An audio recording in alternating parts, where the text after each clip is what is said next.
Merci de vous joindre à nous. Nous sommes obligés de reprendre ce journal par les titres sur notre télévision. Merci. Une fois de plus, je le disais, COVID-19 et ses conséquences, les tenanciers des petits commerces qui dépendent des institutions d'enseignement primaire et secondaire ne font plus de bonnes affaires pendant ces temps où les apprenants sont en vacances suite à la pandémie de la COVID-19. C'est le cas de restaurants de fortune dans la vallée du Kavaendi. Vous suivrez un reportage dans cette édition du journal. Et nous reviendrons sur la clôture, vous le savez, à Kinshasa, la 7e conférence des gouverneurs de la RDC. Dans une motion de soutien, ces derniers se sont engagés à travailler en toute harmonie avec les gouvernements centraux pour relayer la vision du chef de l'État dans leurs provinces respectives. Nous y reviendrons également. Merci une fois de plus. Voici l'intégralité du journal.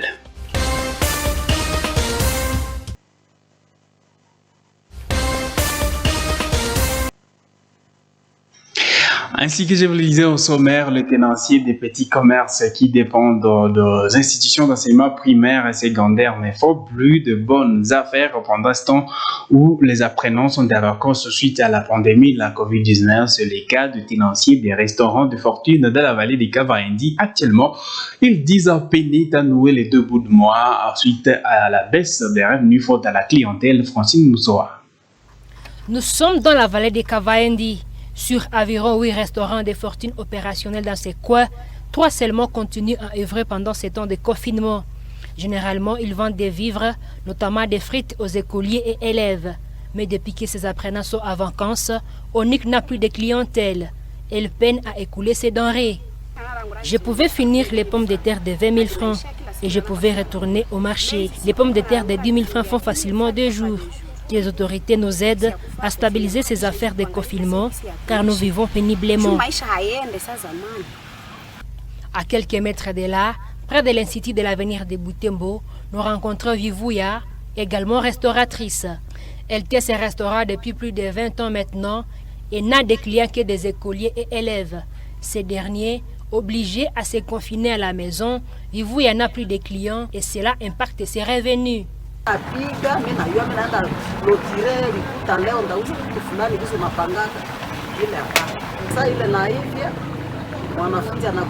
J'ai préparé et clôturé une bonne somme d'argent et faire un stock à la maison. Comme ces frites-là, les élèves seraient en train de demander une part. Mais aujourd'hui, 2 petits casseroles s'écoulent difficilement. Même ces petits seaux ne peuvent pas être remplis.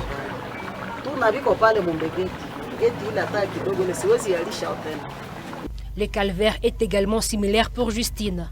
Chaque 12 heures, elle était déjà à mesure à vider son menu, ce qui n'est plus le cas en ces temps de confinement.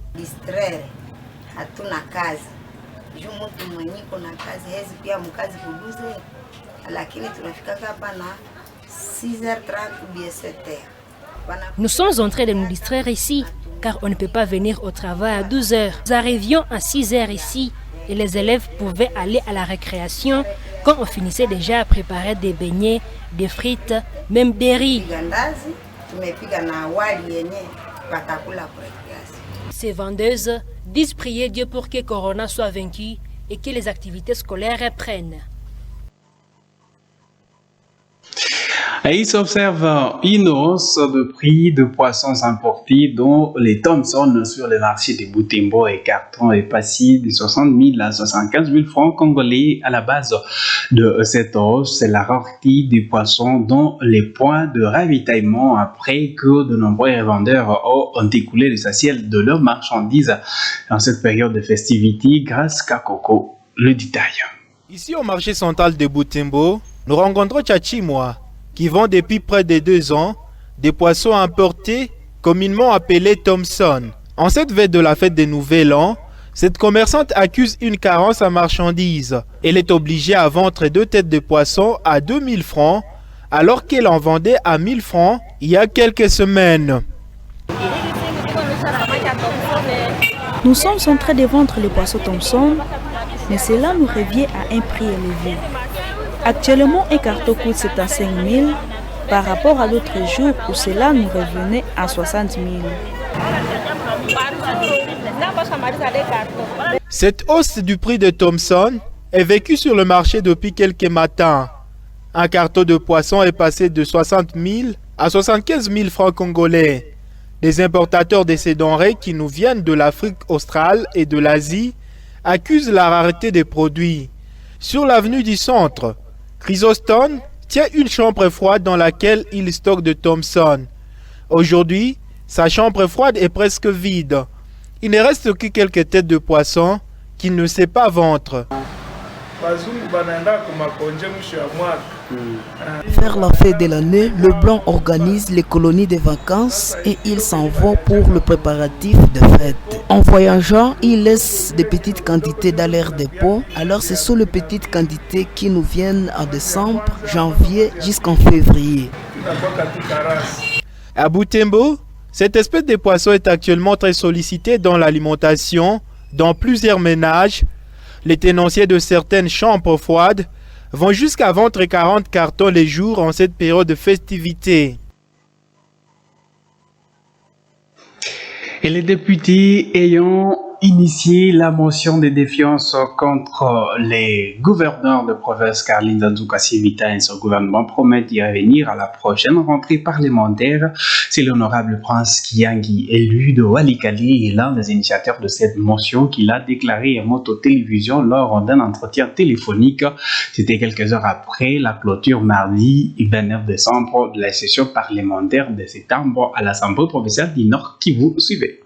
Les questions qui ont été programmées, en tout cas, les ministres ne sont pas venus parce que tout simplement le bureau n'a pas tenu, n'a pas vraiment donné une certaine particularité, une certaine importance à toutes ces questions. C'est ça le regret que nous avons. Mais aussi, nous venons de terminer la session avec une motion de défiance en suspens qui a été introduite conformément au règlement intérieur et même conformément à la Constitution. Mais la plénière qui était prévue de se tenir le samedi, elle n'a pas eu lieu pour des raisons en tout cas purement politiques. Ça, je crois qu'il faut le dire clairement. Alors, c'est une motion que nous gardons. C'est ce que nous allons reprendre après les vacances parlementaires. Nous allons y revenir. Clôture la 7e conférence de gouverneurs de la République démocratique du Congo mardi 29 décembre à Kinshasa. À l'issue de ces assises, des 2 jours, les chefs des exécutifs provinciaux ont promis soutenir le président de la République dans ses efforts entrepris pour la cohésion nationale et le développement du pays. C'était à travers une motion de soutien au président Félix Tshisekedi grâce à Kakoko. À travers leur motion de soutien au président Félix Tshisekedi, les gouverneurs de 26 provinces du pays ont promis exécuter sans faille les instructions qui seront relayées dans leurs entités. Ils se sont engagés à travailler en toute harmonie avec le gouvernement central pour manifester leur adhésion à la vision du chef de l'État. Nous nous engageons dans le contexte de la décentralisation à travailler en toute harmonie avec le pouvoir central et adhérant à votre vision pour la mise en œuvre du programme de développement de la République tel que défini par votre Excellence.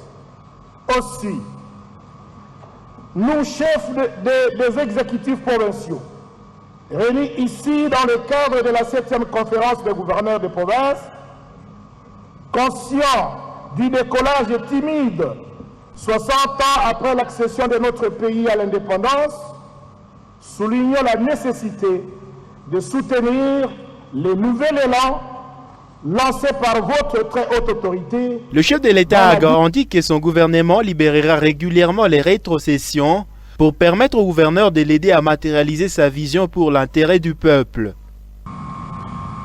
Afin de répondre aux préoccupations financières des provinces qui impliquent concrètement que le gouvernement central libère mensuellement les rétrocessions pour assurer les dépenses de fonctionnement et d'investissement, je veillerai à l'effectivité de cette rétrocession à travers un rapport du ministre des Finances présenté régulièrement en Conseil des ministres. Toutefois, j'exige des gouverneurs de province de mettre en place ou de rendre effective la chaîne de la dépense provinciale en vue de garantir la transparence dans l'exécution de vos édits budgétaires. En outre, comme le prévoit la loi relative aux finances publiques quant au contrôle des finances provinciales, j'instruis la Cour des comptes et l'Inspection générale des finances d'effectuer leur mission de contrôle y relative. Dressant l'état des lieux des provinces, les gouverneurs ont noté sur le plan politique les conflits récurrents entre les assemblées provinciales et les gouvernements provinciaux. Sur les plans sécuritaires, ils ont fait état de conflits coutumiers, du banditisme urbain et de l'activisme des groupes armés dans l'est du pays. Le secteur économique a été affecté par la pandémie de la Covid-19. La prochaine conférence des gouverneurs des 26 provinces du pays se tiendra en ville de Mbandaka, dans la province de l'Équateur, conformément au principe de l'organisation rotative de cette conférence.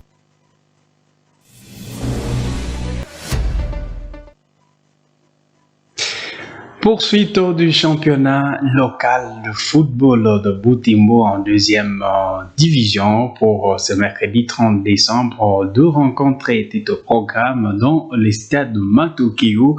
À 14h, FC Pic Vert a été battu par Nouvelle Génération sur un score d'1-0.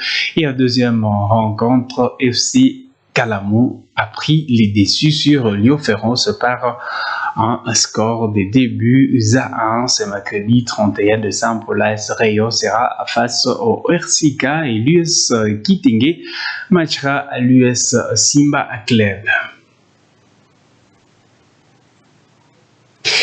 Et voilà tout pour cette édition du journal. Merci à vous tous de l'avoir suivi. Une fois de plus, toutes nos excuses pour les désagréments qui y ont intervenu.